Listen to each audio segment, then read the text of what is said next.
بسم الله الرحمن الرحيم صاحبي soo dhawaada waxaan ku soo jirnay casharadeenii basic commands ka ahaa kana waa casharkeenii saddexaad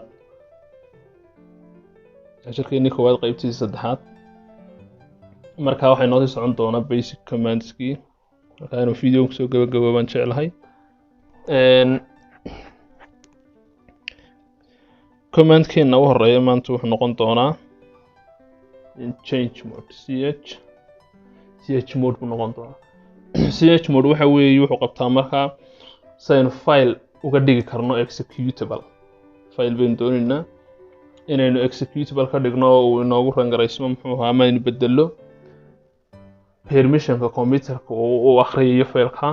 inaynu permission u siino inuu computerku execute ku sameeyo markaas aynu u adeegsano waxaynu samayn doonaa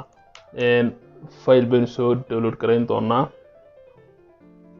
tusaale una marka file soo download gareyn git clone baa la adeegsadaa afwan git clone waxaynu linkiga ku paste gareynaa enter baynu siin hagaabin iyo sugi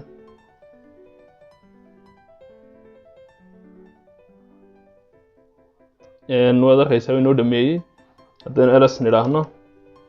waxay noogu soo biiray folderadeenii gmail hack bay noogu soo biiray markaas aynu gmail hack u gallo waxaan ku dhufan doonaa cd baynu qori deedna g iyo email dash hack waa soo koobiyeen simply hadaan qorto ls dan nidhaahno waxaan ku arkanaa muxuu ahaa gmail hack si aynu markaa permissionkiisa ugu bedelo inuu muxuu executable u noqdo waxaynu qori doonaa chmod plus x space magaciisa qori marka magaciisa soo qaadi deedna copy badalan aad ku paste gareyn marka deedna enter button ls dan idhaahno imika imika in difference u dhaxeeyo wada arkaysaa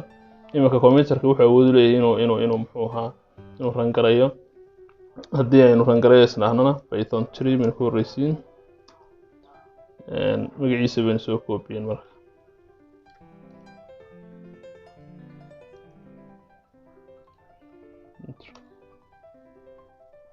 hoogaa error baa jira laakiin waa xagga programka marka waxaad muxuu ahaa change mode wuxuu qabtaa wuxuu inoo bedelayaa permissionka inuu filekaas executable noo noqdo command keena labaad wuxuu noqonayaa hostname wuxuu ina tusayaa markaa network aynu ku jirno ama hostname keenan aynu isticmaalino marka hostname markaad qorto aad enter tidhaahdo wuxuu ku siinayaa magacii hostka isticmaalaysay taariikhan halkaa kali waxa qoran kali bedeli doonaa mustaqbalka marka laga bedelo waan intus doonaa marka waa hostname ka isticmaalaysaa waa kali baa leedahay marka iyaduna hostname kuna waxay ku tusaysaa marka hostka isticmaalaysaa ama network isticmaalaysaa commandka inoo xiga wuxuu noqon doonaa ping waxaa loo adeegsadaa markaad doonayso inaad tijaabiso muxuu connectionka internetka inuu ku shaqeynayo in kale aad ping garaynaysaa website-kii google ha ahaado microsoft ha ahaado kuwa soomaalida website-da soomaalida ha ahaado wuxuu doono marka ping wuxuu inoo fududeynaya inaynu muxuu ahaa ogaan karno connectionkeeni ta kale ina siinaya waxa weeye website-ka IP address-kiisu ina siinaya waa mustaqbalka meelaha qaar waxaynu ku adeegsan doonaa IP address ma adeegsan doono muxuu ahaa website-ka muxuu ahaa magaciisa markaas aad website-ka u hesho IP address-kiisii waanaad ping garayso tusaale ahaan google baynu ku ping garayn www.google.com baad qori marka deedna enter badalan oo uuna ping garaysan yahay hadduu saa u socdo waa muxuu ahaa connectionkii ayaa muxuu ahaa connectionku inoo hagaagsan yahay afwan fartaayada dadka weydeen marka hadduu saa u socdo connectionkaagu shaqeynaya marka waa iska joojin inta kale muxuu faa'iido kale inuu leeyahay waxa weeye wuxuu na siinayaa IP address-kii muxuu ahaa website-ka waa ka imka Google ka IP addresskiisu hadaynu ka koobiyeyno oo in browser ka tagno oo ina ku dhex muxuu ahaa ku dhex base gareyno toos bi noo geyno muxuu ahaa Google kii marka la geyn maayo enter tiraahdo kas Google bi nagu soo celinayo ka Google kii ina keenaya waa lagu galaa marka ma jiro muxuu ahaa website aan IP address lahayn marka majority marka waa hidden marka saas ku ogaan kartaa wad ping gareyn kartaa Google Windows waxa la tagaa CMD da deedna ping baa la qoraa waqtiga CMD way ku siinaysaa muxuu ahaa IP addresskiisa command keenay noo xiga waxa weeye marka taas kala shaashadu kaaga buuxsanto waxaad sameynaysaa inaad dad ka xidho aad ku kala furataa may kaliya waxa isticmaalaysaa command-ka clear enter baad siinaysaa marka deedna shaashada waxay ku noqonaysaa mid nadiif ah ay ku noqonaysaa marka markaad clear tiraahdo mid nadiif ah cusub ay ku noqonaysaa marka dib aad soo oo shaashada cusub aad helaysaa command-keena xiga wuxuu noqonayaa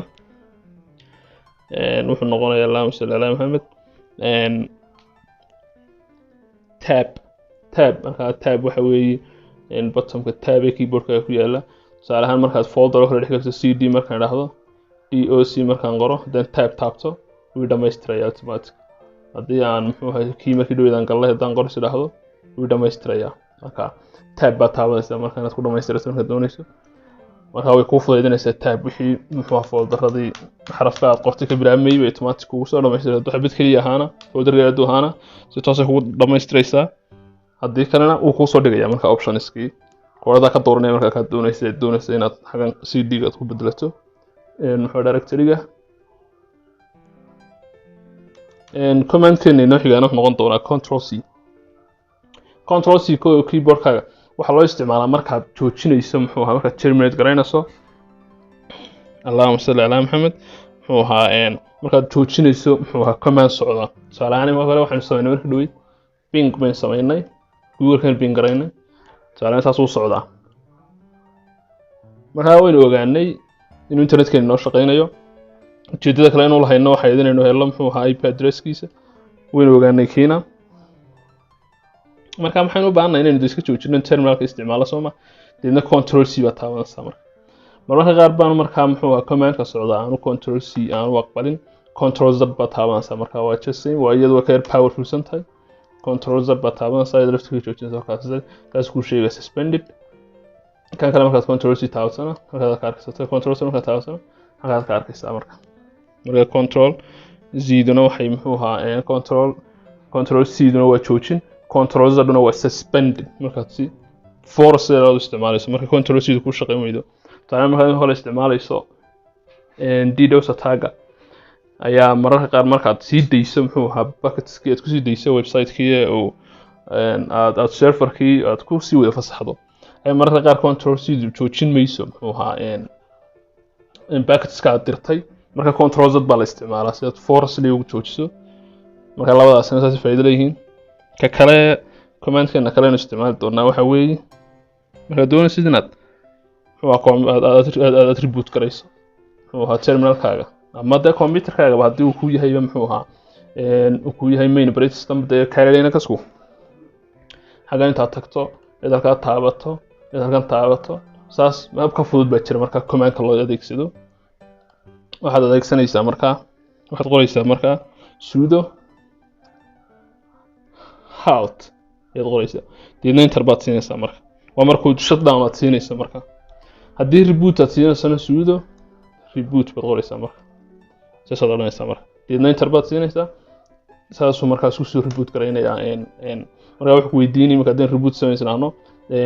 terminal-ka isticmaalaysa password-kiisii simple password-ka ku qori marka halka ma tusay wixii aad qoraysay adoo inaad keyboard-kaaga qorto ku tusi maayo sidii Windows-ka stars xaga socda just adoo keyboard-ka qoraysay isagoo xagga dambe ka akhriyaa background-ka deedna markaad qorto enter baad siinaysaa marka sidoo xagga nagu wada aragta waa kaasi dib isu baqtiyay dib isu soo shidaya marka reboot baynu siinay marka command-kaasna saas loo adeegsadaa waxaan filayaa inaad si fiican u fahanteen command-nadii basic ahaa wixii dambe aynu soo jaan qaadi karno kuwa intermediate-kana marka uu bilaabi doonaa insha Allah ilaa kuwa advanced-ka gaarino kadibna sida loo adeegsado toolskiisa iyo packageska uu ka kooban yahay kaale naga soo haddii hakan lagu sameeyo iyo haddii aad ku difaacayso muxuu ahaa hostkaaga ama device-kaaga